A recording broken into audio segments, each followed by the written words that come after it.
할렐루야. 오늘 새벽에 나오신 성도님들 주님의 이름으로 사랑하고 축복합니다. 오늘 은혜 받으실 하나님 말씀은 구약성경 출애굽기 9장 34절에서 35절 말씀입니다. 오늘 말씀은 구약성경 출애굽기 39장 34절에서 35절 말씀입니다. 출애굽기 9장 34절에서 35절 말씀, 우리 스크린을 보시고 성경을 보시고 함께 한 목소리로 합독하겠습니다. 바로가 비와 우박과 우레소리와 그 친 것을 보고 다시 범죄하여 마음을 완악하게 하니 그와 그의 신하가 꼭 같더라. 바로의 마음이 완악하여 이스라엘 자손을 내보내지 아니하였으니 야훼께서 모세에게 말씀하심과 같더라. 아멘. 저는 본문 말씀을 가지고 하나님의 경고라는 제목으로 함께 은혜를 나누도록 하겠습니다. 경고라는 단어를 우리가 많이 사용하고 있습니다. 이 경고의 사전적 의미는 이렇습니다. 조심하도록 미리 주의를 준다라는 뜻을 가지고 있습니다. 특별히 경고를 우리가 운동 경기나 또한 우리 단체 생활에서 많이 사용하게 됩니다. 규칙이나 규범을 어겼을 때 주는 벌칙의 하나로도 이해할 수 있습니다. 아마 여러분들 가장 쉽게 이해하실 경기가 있습니다. 축구를 아마 많이 보셨을 것입니다. 축구에 보면 처음에 이 레프리 심판이 경고를 줄 때 어떤 색깔의 카드를 꺼내죠? 축구를 한 번도 안 보는 옐로우 카드, 노란색 카드를 꺼냅니다. 그리고 나서도 이 선수가 또 잘못을 하거나 비신사적인 행위를 했을 땐 그 다음에 어떤 색깔의 카드를 꺼내죠? 옐로우 카드를 꺼내면 그 선수는 퇴장하게 됩니다.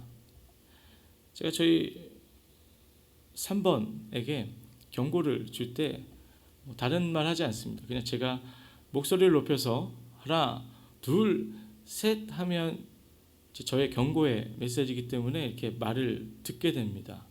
요즘에는 몇 번까지 갔을까요? 10번이 넘어가는데도 요즘에는 이렇게 움직이지 않더라고요. 하나님께서는 사랑의 하나님이시고 인자하신 하나님이십니다. 그러나 하나님께서는 공의의 하나님이시고 심판의 하나님이시며 경고하시는 하나님이심을 우리는 기억해야 되는 것입니다. 특별히 하나님께서는 이 성경을 통해서 수많은 선지자들을 통해서 우리에게 경고하셨습니다.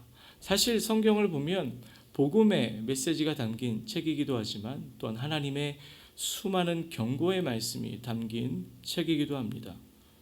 근데 그 경고를 누구에게 주로 하셨느냐? 믿지 않는 사람들에게 하신 것이 아니라 하나님께서 택하신 믿는 자들에게 수없이 경고하셨다라는 것입니다. 특별히 하나님께서 택하신 북이스라엘과 남유다의 많은 하나님의 백성들에게 하나님의 심판의 경고를 하나님께서는 계속해서 말씀하셨다라는 것이죠. 역대하 24장 19절 말씀에 기록되어 있습니다. 그러나 야훼께서 그들에게 선지자를 보내사 다시 야훼께로 돌아오게 하려 하심에 선지자들이 그들에게 경고하였으나 듣지 아니하니라 라고 말씀하고 있습니다. 이 경고의 의미는 무엇일까? 왜 우리는 경고를 하게 되는 것일까요? 그것은 바로 이 경고의 주의를 듣고 우리의 마음과 행동을 돌이키게 하기 위해서라는 것입니다. 경고를 하고 그대로 심판하기 위해서 경고하는 것이 아니라 심판하지 않기 위해서, 형벌을 가하지 않기 위해서 경고를 하게 된다라는 것입니다. 그러나 이 경고를 듣고도 변하지 않으면, 바뀌지 않으면, 돌이키지 않으면 어떤 일이 벌어지느냐? 바로 심판을 받게 된다라고 성경은 말씀하고 있습니다. 그것을 대표적으로 보여주는 것이 바로 출애굽기에 등장하는 바로와 애굽입니다. 하나님께서는 이스라엘 백성들을 출애굽하고자 하시는 위대한 계획을 세우십니다. 그리고 그것을 모세를 통하여서 특별히 바로에게 말씀하셨습니다. 그러나 하나님의 이 명령을 듣고도 순종하지 않자 하나님께서는 애굽 땅에 10가지 재앙을 내리게 되시죠. 이 10가지 재앙이 무엇이냐? 바로 하나님의 경고였다라는 것입니다. 하나님의 뜻인 출애굽 명령에 순종하라고 계속해서 바로와 애굽의 신하들에게 보내는 하나님의 경고의 말씀이었다라는 것입니다. 하나님께서는 모세를 통해서 출애굽을 명령하셨고 또한 순종하지 않을 경우 재앙을 내리겠다라고 말씀하셨습니다. 하나님의 심판은 은밀하게 조심스럽게 경고 없이 다가오지 않습니다. 항상 하나님의 심판 전에 하나님은 반드시 경고하신다라는 것입니다. 하나님께서는 바로에게 계속해서 재앙을 내리시며 경고하셨는데 그 이유가 무엇이었을까요? 성경은 이렇게 말씀하고 있습니다. 출애굽기 9장 15절 16절에 내가 손을 펴서 돌림병으로 너와 내 백성을 쳤더라면 내가 세상에서 끊어졌을 것이나 내가 너를 세웠음은 나의 능력을 내게 보이고 내 이름이 온 천하에 전파되게 하려 하였음이니라. 이 말씀은 하나님께서 모세를 통해서 바로에게 하신 말씀이십니다. 왜 바로에게 계속 하나님께서 경고의 메시지를 보내셨느냐? 첫 번째는 그 당시에 세상의 신들을 이 각 나라의 왕들이 자신들의 신이라고 주장하였습니다. 특별히 그 고대 근동에서 가장 큰 나라였고 가장 힘 있는 나라였던 이 애굽의 바로는 신 중의 신으로 불려졌습니다. 그 신 중의 신이라고 주장하였던 이 바로가 위대하신 하나님을 인정하고 그 하나님의 경고 앞에 머리를 숙이길 원하셨다라는 것입니다. 또 한 가지 이유는 그 과정을 통하여서 그 온 땅에 있는 믿지 않는 자들에게 하나님의 살아계심, 하나님의 위대하심을 보여주기를 원하셨다라는 것입니다. 만약에 바로가 이 하나님의 경고를 받아들여서 출애굽을 빨리 시켰다면 어떤 일이 벌어졌을까요? 그 이후에 하나님의 재앙과 하나님의 심판을 받지 않았을 것이다 라는 것입니다. 하지만 바로는 경고를 받아들이지 않았습니다. 이것이 하나님께서 바로의 마음을 하나님이 일부러 조종하신 것일까? 아니면 하나님을 일부러 대적하게 만드신 것일까? 라고 저는 이전에 청년 시절에 많이 고민한 적이 있었습니다. 출애굽기 17장 3절에 보면 내가 바로의 마음을 완악하게 하고 내 표징과 내 이적을 애굽 땅에서 많이 행할 것이다 라고 하나님께서 말씀하셨어요. 우리가 이 구절만 보면 하나님이 바로의 마음을 일부러 막 조정하신 것이 아닐까?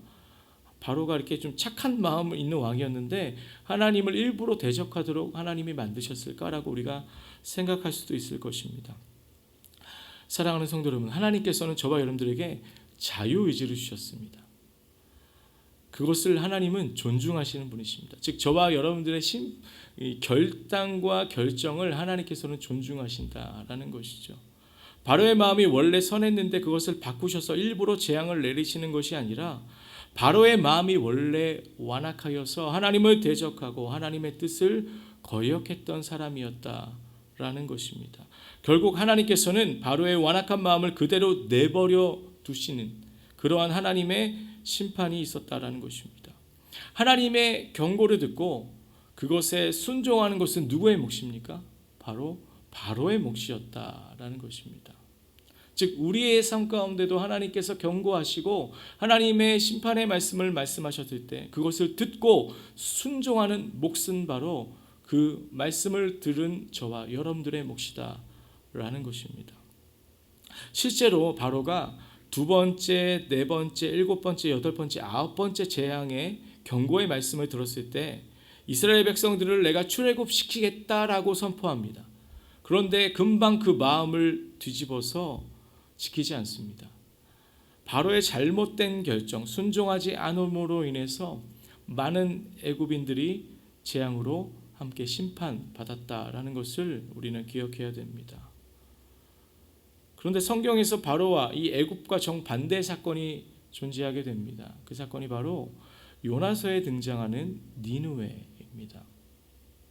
우리가 잘 아는 것처럼 요나 선지자는 하나님의 경고의 말씀, 심판의 말씀을 니느웨에 전하라 라는 그 하나님의 명령을 듣고 어떻게 합니까? 바로 순종하지 않고 도망가게 되죠. 하지만 하나님의 강권하심으로 니느웨 땅에 가서 하나님의 경고의 말씀을 전하는데 참 불성실하게 전합니다. 왜냐하면 이 니느웨 성이 이 3일 길을 전체로 다녀야 될 이 큰 성이었는데 성경에 보면 하루밖에 전하지 않았다라고 했습니다. 하지만 정말 하나님의 경고의 말씀을 들은 니느웨 성에 놀라운 일이 일어나게 됩니다. 우리 이 말씀은 같이 우리 함께 찾아봤으면 좋겠습니다. 우리 구약성경 요나서 3장 4절에서 10절 말씀입니다. 우리 함께 성경을 좀 찾아보도록 하겠습니다. 요나서 3장 4절에서 10절 말씀입니다. 요나서 3장 4절에서 10절 말씀. 우리 찾으셨으면 우리 천천히 함께 요나서 3장 4절에서 10절 말씀 함께 한 목소리로 합독하겠습니다. 요나가 그 성읍에 들어가서 하루 동안 다니며 외쳐 이르되 40일이 지나면 니느웨가 무너지리라 하였더니 니느웨 사람들이 하나님을 믿고 금식을 선포하고 높고 낮은 자를 막론하고 굵은 베옷을 입은지라. 그 일이 니느웨 왕에게 들림에 왕이 보좌에서 일어나 왕복을 벗고 굵은 베옷을 입고 제위에 앉으니라.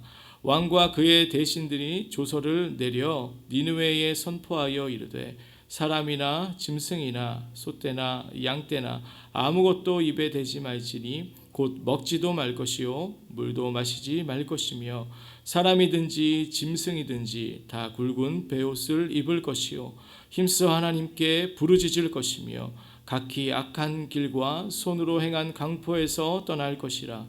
하나님이 뜻을 돌이키시고 그 진노를 그치사 우리가 멸망하지 않게 하시리라. 그렇지 않을 줄을 누가 알겠느냐 한지라. 하나님이 그들이 행한 것 곧 그 악한 길에서 돌이켜 떠난 것을 보시고 하나님이 뜻을 돌이키사 그들에게 내리라고 말씀하신 재앙을 내리지 아니하시니라. 아멘.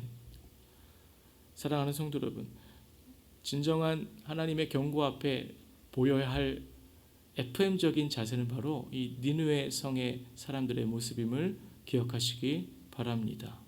심지어 니느웨 왕은 이 요나 선지자의 경고의 말씀을 직접 듣지도 않았습니다. 하지만 백성들이 회개하기 시작하고 그들이 하나님의 경고의 말씀 앞에 엎드리는 모습을 보자마자 그 왕조차 마음을 결단하고 하나님 앞에 굵은 베옷을 입고 제위에 앉아 있었습니다. 그리고 조서를 내려서 모든 사람과 심지어 짐승까지 금식하며 하나님 앞에 기도하라라고 명령하였다라는 것입니다. 바라기는 우리의 삶 가운데 하나님의 말씀 앞에 특별히 하나님의 경고의 말씀이 들려왔을 때 우리 또한 하나님 앞에 온전히 순종하며 회개하며 하나님의 귀한 말씀 앞에 무릎 꿇고 우리의 삶을 주님 앞에 올려드리는 저람 되시길 예수님의 이름으로 축복합니다. 말씀을 정리하겠습니다. 하나님께서 우리의 삶 가운데 경고하실 때가 있습니다. 우리의 개인에게, 우리의 가정과 직장과 사업장, 우리 교회에게도 그러하실 때가 있습니다. 최근 이 코로나19 사태를 가지고 여러 가지 많은 해석들이 있습니다. 이것이 과연 하나님께서 주신 것이냐, 이게 어떠한 사태인 것이냐, 또 이 구약의 이 전염병과 비교해서 많은 말씀들이 나오고 있죠. 여러 가지 해석이 있을 수 있지만 분명한 것 한 가지가 있습니다. 바로 이 코로나19 사태를 통하여서 하나님께서 먼저는 믿는 자들에게 하나님의 경고의 메시지, 하나님의 경고의 뜻이 분명히 이 사건을 통해 담겨져 있다라는 것입니다. 그것은 우리가 하나님 앞에 다시 한 번 더 돌이켜 회개하고 하나님의 온전하신 뜻 안에 서기를 원하시는 하나님의 경고의 메시지임을 우리는 반드시 기억해야 되는 것입니다. 하나님께서는 왜 우리에게 경고하실까요? 바로 우리가 하나님의 뜻대로 살기를 원하시기 때문입니다. 하나님께서는 우리가 죄악의 자리에서 벗어나기를 원하시는 것입니다. 하나님께서는 우리가 은혜의 자리로 돌아오기를 원하시는 것입니다. 그것이 하나님의 본심이며 하나님의 진심이라는 것입니다. 하나님께서는 우리가 멸망당하기를 원하시는 것이 아니라 하나님께서는 죄악의 자리에서 회개함으로 하나님의 은혜와 구원의 자리로 돌아오기를 원하신다라는 것입니다. 먼저는 믿는 자들이 회개하며 또한 믿지 않는 자들이 이 어려움과 고난의 시간을 통하여 하나님이 살아계시고 하나님이 우리의 생사와 복을 주관하시는 구원의 하나님, 은혜의 하나님 되심을 우리는 이 경고의 시대 앞에 모두 다 깨달아야 한다라는 것입니다. 시편 19편 11절 말씀에 기록되어 있습니다. 또 주의 종이 이것으로 경고를 받고 이것을 지킴으로 상이 크니이다 라고 고백하고 있습니다. 사랑하는 성도 여러분, 경고의 끝은 심판입니다. 하지만 경고를 듣고 돌이키는 자, 회개하는 자, 회복하는 자는 하나님의 놀라운 은혜와 하나님의 놀라운 회복의 역사를 경험하게 됨을 믿으시기 바랍니다. 오늘 이 새벽 하나님, 우리가 이 시대를 살아가며 하나님 마지막 때 하나님 다시 오심을 경고하는 하나님의 약속의 말씀을 기억하며 우리의 믿음과 신앙, 하나님의 경고의 말씀 앞에 온전히 완전히 순종하며 그 뜻대로 믿음으로 살기로 결단하는 이 귀한 새벽 되시길 예수님의 이름으로 축복합니다.